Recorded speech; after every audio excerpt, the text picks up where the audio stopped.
Glad to be here. We want to start with so on your Twitter profile, you have that you describe yourself as a barefoot boy from Harlan. Yes. Tell us more about that. Well, it's just keeping my humility. And I grew up in Harlem. I wasn't barefoot, so it's just a joke. Yeah.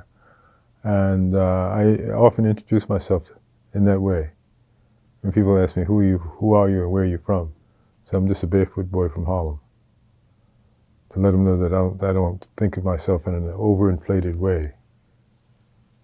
It's my attempt at being humble. Why is that important for you? It keeps me equal. It keeps my equilibrium. Right? Because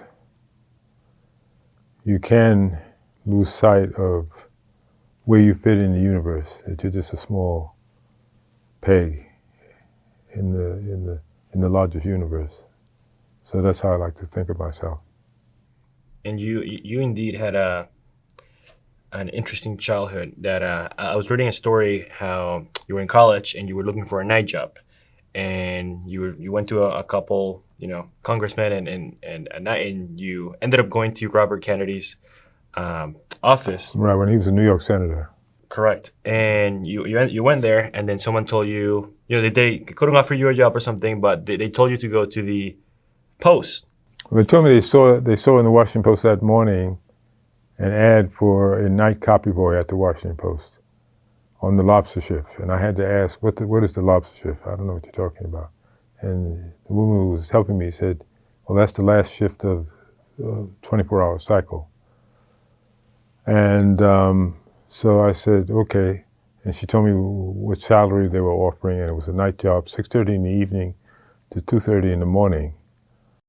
Well, my fear was that there would be a line outside the personnel office at the Washington Post for this job.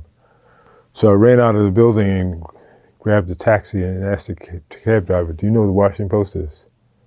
He said, yes. I said, get there as fast as you can. This is early afternoon. And in those days, you didn't need there was no security. You could just walk into the building and go upstairs to, I think it was on the third floor, the personnel office. And I walked into the personnel office, and there was no line for this job, for which I was grateful.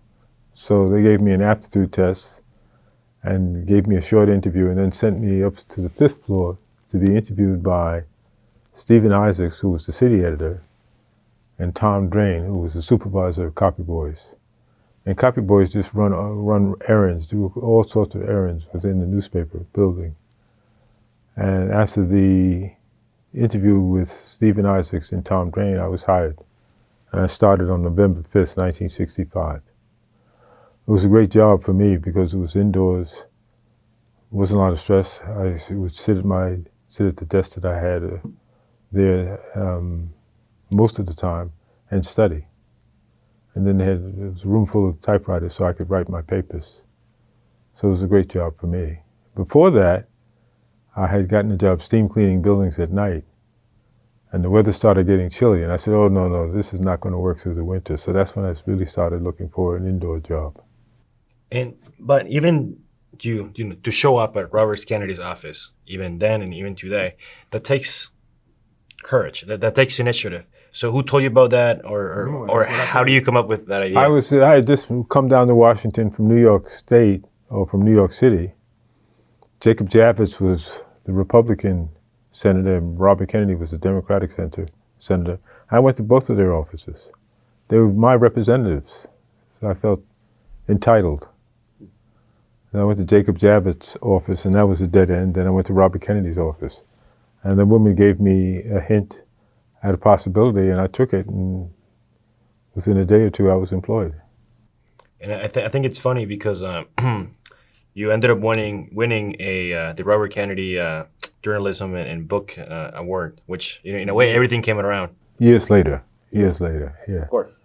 Mm-hmm. I found that interesting. How everything when you went from finding that initial job that led you there, and then you ended up winning this award later on. I don't have much to say about it. Yeah, no worries.